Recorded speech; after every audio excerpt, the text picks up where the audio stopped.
Hello and welcome to Kloeker's Education Foundation. This is our World History series, and this lesson is The Spanish Empire Weakens.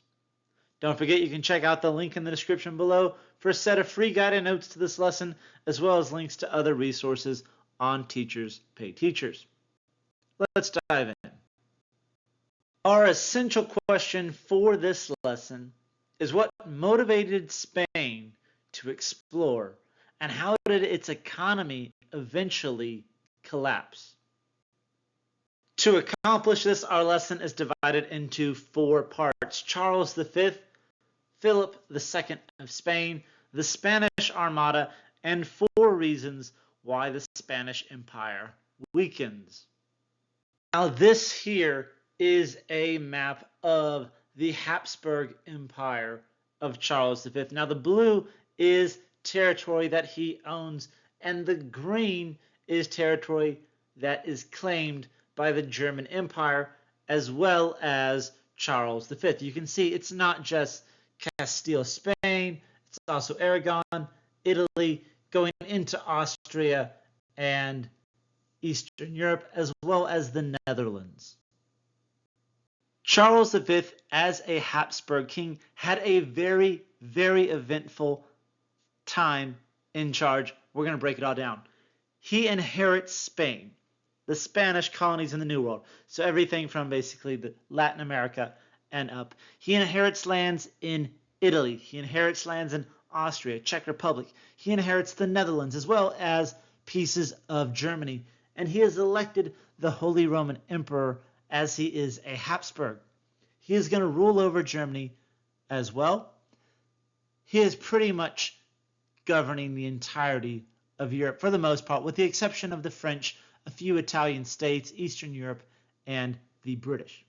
Now it is Charles V who, in his war with the French to consolidate power in Italy, is going to have an army that is going to be very aggressive, made up of mostly Germans who are Protestants. They are not going to be happy with all of the things that are going on. They're very much siding with Luther. They're very resentful against the Catholic Church. And Charles doesn't have the money to pay him, so they sack Rome in 1527. There's a Sabaton song about it, if you're in the heavy metal. The Pope is on the run because his army is chasing him. They're trying to get paid, so they're just destroying the land and taking all the profits they can find. Pope is on the run. The Pope ends up in the hands of Charles V. This is the same time when King Henry VIII, who's married to Catherine of Aragon, is going to ask for an annulment of the marriage. This is important because Catherine of Aragon is his aunt, and he and she are devout Catholics. So if the Pope says, yes, I will grant you an annulment, Mr. King of England, he's probably going to lose his house where he's staying, get turned over to this army that's pillaging Italy, or lose his head. None of those are very great options. Not a great time to be alive. Charles is a devout Catholic, and he spares Martin Luther, especially after the Reformation. Kind of shocking. Eventually, he'll sign the Peace of Augsburg. This will have the Protestants being allowed to have their beliefs. There is parts of Germany that he will lose as well. Now, the Peace of Augsburg is important because he is going to divide up his territory after all of this. He didn't have a great time ruling, and he's going to retire to a monastery. His brother Ferdinand is going to get Austria and the Holy Roman Empire, and his son Philip II is going to inherit Spain and Spanish Netherlands, as well as all of the American colonies. And so we see the split of the two, which had so long dominated Europe. His son Philip has a little bit better of a time ruling. He is also deeply religious, very much invested in the Catholic faith. He's very suspicious of those people and did not trust people, especially for long. He kind of looks like Tywin Lannister from Game of Thrones, but that's a side point. Let's just move on. He just doesn't trust a lot of people. Shockingly, when the King of Portugal dies without an heir, he sees his chance to assert his claim for the throne and seizes Portugal for the Kingdom of Spain. This includes everything they own in Africa, the territories in India, the trade ports there as well as all of the Portuguese territory in the East Indies. And this brings in a ton of wealth to the Spanish Empire. They are not ready for this. All of these territories, the entirety of the New World for the most part, India, Africa, the ports in Southeast Asia, all of this is coming back to Spain. They are making so much money, they start dealing with massive amounts of inflation. All of this wealth, yes, but then gold and silver aren't as valuable if you are currently living there.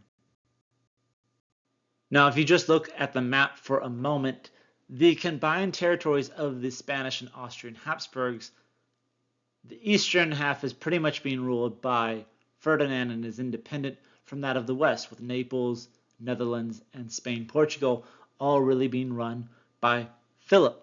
This is important because all of this new territory, the New World, the territories in Africa, the territories in India, Southeast Asia, all of the money is going back to the Spanish mainland. It's not being distributed amongst the rest of the empire. Ships coming back into the mainland are required to give between 20 and 25% of their cargo, their wealth, to Spain, because Spain has to have this massive administrative cost, this massive army, to have such a large empire. They own a large chunk of the globe. That's expensive. Now, Philip, as we spoke, was very devout. He considered himself a defender of Catholicism. And so he begins constructing the Spanish Armada and finishes it in 1588. An armada, for those of you that are unaware, is a fleet of warships. Now, Philip, viewing himself as the defender of Catholicism, plans to overthrow Elizabeth I of England and install a Catholic monarch. Originally, he was hoping to put Mary, the Queen of Scots, on the throne, who was Catholic, but she died, well, she was executed before the fleet even set sail. It wasn't just because England was Protestant and he did not like Elizabeth I.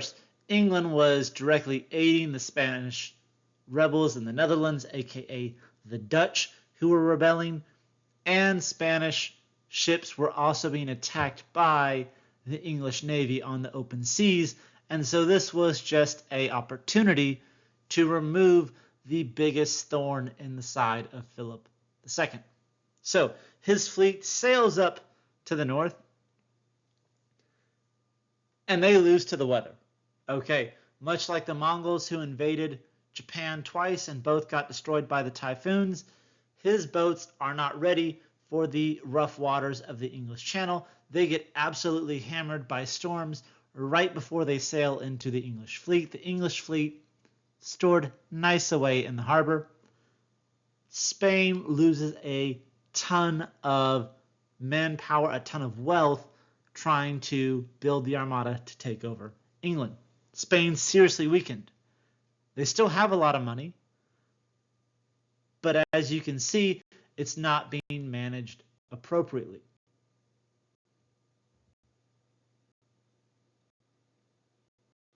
And so the war between Philip II and Elizabeth I is going to continue on the high seas for quite a long time, and Spain is going to get absolutely destroyed by the English. This here is an iconic painting showing the chaos of the Spanish Armada as they are battling the English on the high seas. Now, the Spanish Armada is not completely destroyed in their fight with the English. Most of them are. A few of the boats return back to Spain. An unforetold consequence of this is that a lot of Spanish sailors will end up shipwrecked along the coast of Ireland. And so we see that the Irish Catholics, very sympathetic to the Spanish, are going to take them in.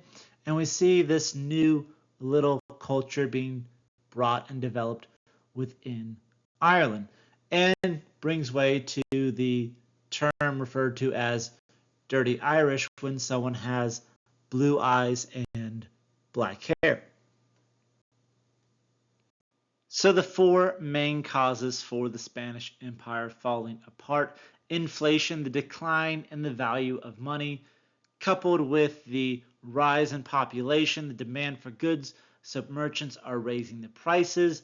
Money is practically worthless. The price of items are super duper high, and people either in the lower class don't have enough money to pay these super high prices, and the wealthy have so much money the prices don't mean anything. Option number two, reason number two, taxes. Spain had expelled the Jews and the Moors from the Iberian Peninsula in the Reconquista, and that was a very valuable asset to the Spanish because those artisans, those businessmen, paid taxes. Spanish nobles didn't always have to pay tax. Most of them did not. And so the tax burden to keep this massive empire falls on the lower class, which keeps them poor, and they're already struggling to survive. We never see the development of a middle class within Spain.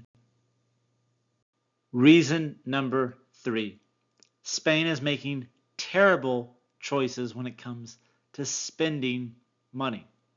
Cloth made in Spain, manufactured goods are more expensive than purchasing from elsewhere. And so people who are struggling, the poor, the working class, are purchasing their goods from merchants from France, from England, and from the Netherlands, because purchasing goods made in Spain is too expensive. Spain had to pay for all the wars.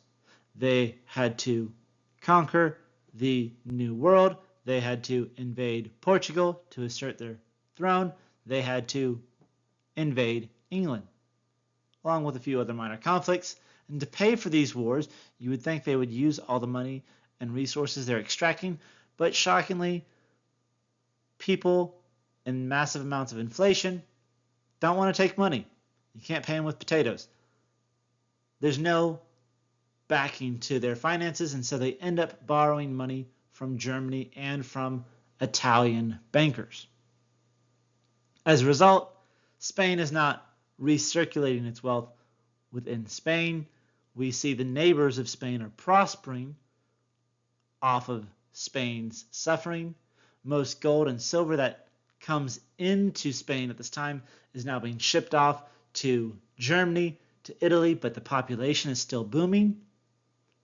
And so now there's not enough gold in the economy because Spain has to pay for all of these things. The economy is crumbling. And reason number four, the Dutch revolting in Spanish-controlled Netherlands. The Calvinist Protestants, super upset by the Spanish. They're not a fan of it. They're going to rebel. Philip is going to raise taxes. He's going to send in troops. They're going to execute thousands of Protestants over the course of many years of fighting. The Dutch, supported by the English and a large portion of German lords that are Protestant, are going to win and declare their independence, ultimately defeating the Spanish and driving them out of the Netherlands. And so as a result, at the end of this age of exploration, Spain is no longer the go-to empire. They are no longer leading the way. Portugal has fallen to Spain. Spain has fallen to their own demise. And now countries like Great Britain are in full stride to become the world's imperialistic leader. So take a few moments and go ahead and answer the essential question. What motivated Spain to explore, and how did its economy eventually collapse?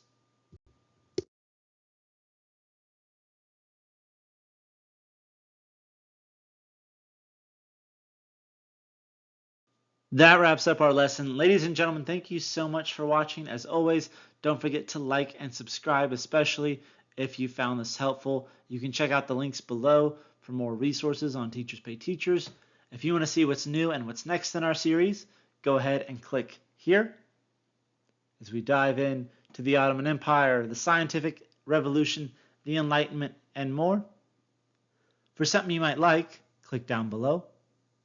And to subscribe to our channel, click here. All this and more is just a click away. I'll see you there.